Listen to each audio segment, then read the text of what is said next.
Hi, my name's Phil. I like talking about politics, and in this video I'd like to discuss how the government have quietly repealed the Fixed Terms Parliament Act, another case of Tory MPs basically giving Boris Johnson more of their power. But what really was the benefit of the legislation, and how will it change things now? Well, there are two significant consequences, but it will still largely not be missed. But first, if you'd like to be notified of daily news in politics, please subscribe to the channel and click the bell notification icon. So a few days ago, MPs voted to repeal the Fixed Terms Parliament Act 2011. There was no great fanfare by either supporters or opponents of the move. Under normal circumstances, wouldn't even be controversial.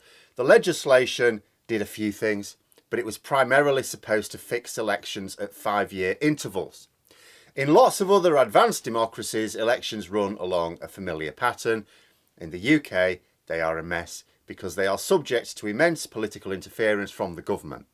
Now, the way things used to work, with the Act was as follows. A party wins, or without the Act, I should say, a party wins power. Now, they would also like to win the next election. That's the thing about political parties. So they aim to have that election about 4 years later. They could have it 5, but we'll have it 4 years later. Now, the idea here is that if things are looking good at that time, you don't risk a crisis hitting the country and losing the election by leaving it to the point where you can't delay any longer. Famously, this is what stuffed Labour over in the 1970s that ushered Margaret Thatcher in. They delayed that extra year, it all went very badly. So if things aren't looking rosy at the 4-year mark, obviously then you delay the election by another year in the hopes of sorting things out, because then you can't delay any further. But this represented a situation whereby the government got to decide when the election should be. And obviously the government will choose to have the election when it is politically beneficial to them. I mean, letting the government decide when elections are is probably considered inadvisable by many people outside the UK. To us, it's normal. So the Fixed Terms Parliament Act was supposed to lock in, fixed terms parliaments. The legislation dictated that general elections should be held on the first Thursday of May every 5th year. Hang on a minute, you might say. You say this law came in 2011. I mean, we had a general election in 2015. Fair enough. But then the next one was in 2017. And then the one after that was in 2019. Well, what happened to those fixed terms parliaments then? Yes. See, there was a small flaw in the plan. The Act also gave Parliament the power to trigger a general election earlier if a majority were in favour. Now, you could argue this is still better, because without the Act, the Prime Minister decides when elections should be triggered, even if Parliament disapproved. Now, I'll come back to that in a moment. But at least with the new law, a majority of MPs had to approve of an early election. Now, that was really important in 2019. Boris Johnson had just been made Prime Minister, got through the summer, then he decided he wanted to pull us out of the EU. That's how he became Prime Minister. He was going to be the one that took us out of the EU. But there was no form of Brexit that could command a majority in Parliament. Parliament was completely deadlocked. Now, behind the scenes, MPs were starting to come to the conclusion that the only way out of this was a second referendum, the so-called people's vote. Had there not been that general election in 2019, that is what would have happened. We would never have left the EU. But the Brexiteers, of course, were dead against this. Remember that even though Brexit had many sponsors, both inside the UK and outside it, ultimately what caused it were the infiltrators in the Tory party who threatened to split that party if it didn't go ahead. Basically, more moderate or less insane Conservatives were faced with a choice: see their country destroyed or see their party destroyed. They chose to save their party. So Boris Johnson had to take us out of the EU to retain the support of the ERG Brexiteers, but his options were limited. The current trajectory was towards another referendum, as I say. Even though this was not often publicly known, unless you were in direct contact with MPs, they wanted to show they had tried everything before going for this option, basically. So MPs wanted to say, look, we tried everything, we're completely deadlocked, this is the only way out of it. Another Article 50 deadline was looming as well. Now, Boris Johnson thought his best chance was to let that deadline pass, because then we would have automatically left the EU. It would have meant leaving the EU without any settlement at all, and as bad as things are now, would have been many orders of magnitude worse without it, especially for Northern Ireland. But Johnson knew Parliament would not allow him to let the deadline lapse, and indeed they did not. Without the Fixed Terms Parliament Act, wouldn't have been a problem. He could simply have triggered a general election. In the past, it was a decision entirely down to the Prime Minister. He would ask the Queen to dissolve Parliament, that would be that. We'd have left the EU in the middle of an election campaign, and a campaign that Johnson would probably have won anyway, as we later found out, as the opposition were in complete disarray. But the Fixed Terms Parliament Act stopped him. He needed a majority of MPs to support the move, and for several months, they just went, no, we quite like it, you not having very much power, it's fun. Obviously, we know that the opposition then gave Johnson what he wanted after they had him completely over a barrel, and the rest is history. Now the Act has been repealed. Not particularly controversial. They promised to repeal it in the manifesto. It was a manifesto pledge. We knew it was coming. It won't be mourned by many people, I suspect, because it was utterly useless in the end. Like, the general idea of fixing the dates of general elections is one I approve of.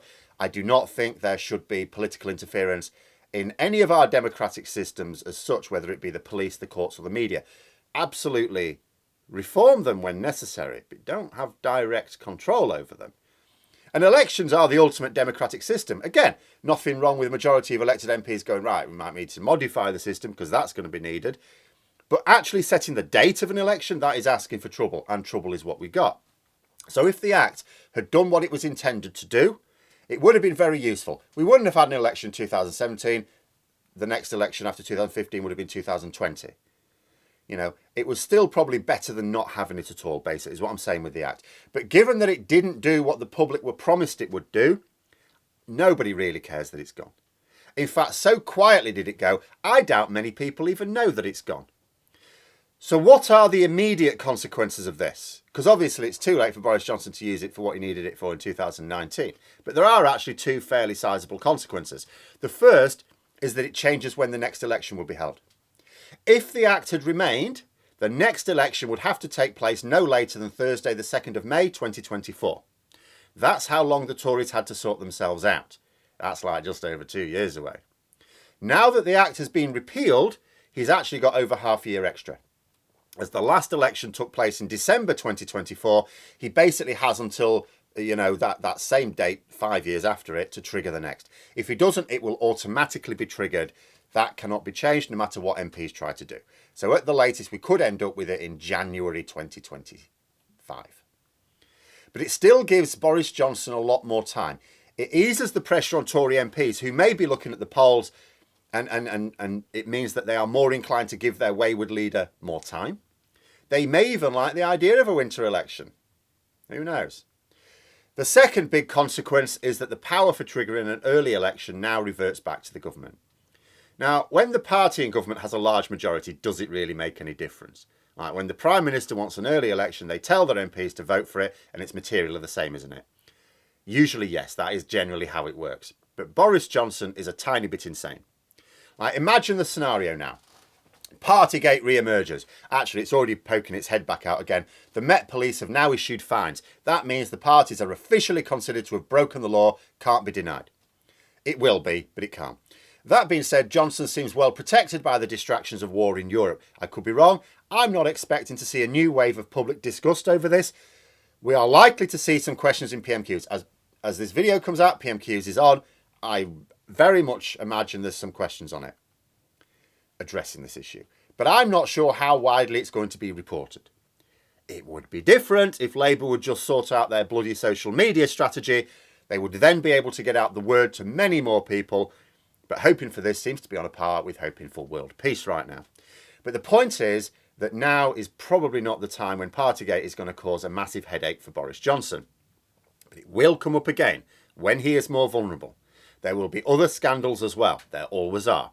This is the same man who, on the anniversary of erecting the COVID memorial this week, and when it was confirmed that his Downing Street parties broke the law by the police, actually took out all Tory MPs for a party to celebrate Boris Johnson getting away with it all. This is not a man who has learned to be more discreet. So what if scandal engulfs him again and he runs out of distractions? This time there's nothing on the horizon. No one's going to invade anyone that's going to distract us all. What if his position is threatened because MPs fear he will cost them the next election? What if it looks like he will face removal from office this time? This time there's nothing else left for him. What's to stop Boris Johnson turning to his MPs and threatening to trigger a general election if they do that? Bear in mind, the only reason Tory MPs will oust Johnson, it's not because of his behaviour. There's nothing more to learn about his behaviour. They know what he is. They don't care about that. They only care if the public care about it enough to cost them their seats. If he triggers that general election when they are doing badly in the polls, and they will only try and remove Boris Johnson if they're doing badly in the polls, he completely sabotages them. It's like, oh, you don't like the current poll rating. Be a shame if we had a general election in 6 weeks, wouldn't it? Oh, are you sure you want to get rid of me? Are you quite sure? Because I don't think you want to fight an election in 6 weeks' time. Basically, MPs have given Boris Johnson the power to blackmail them at a later date. Now, I'm not saying he would definitely do that. It might well be that pressure could be brought to bear on him to say, look, this isn't worth it. You might as well just leave. But that is what Boris Johnson could have over them. And those are the two main consequences for losing this act that I see. But those are my thoughts. Let me know yours in the comments below. Hope you found the video interesting. If you did, don't forget to click the like button. And if you'd like to support the channel further, please also click the Patreon link for details. And until next time, I'll see you later.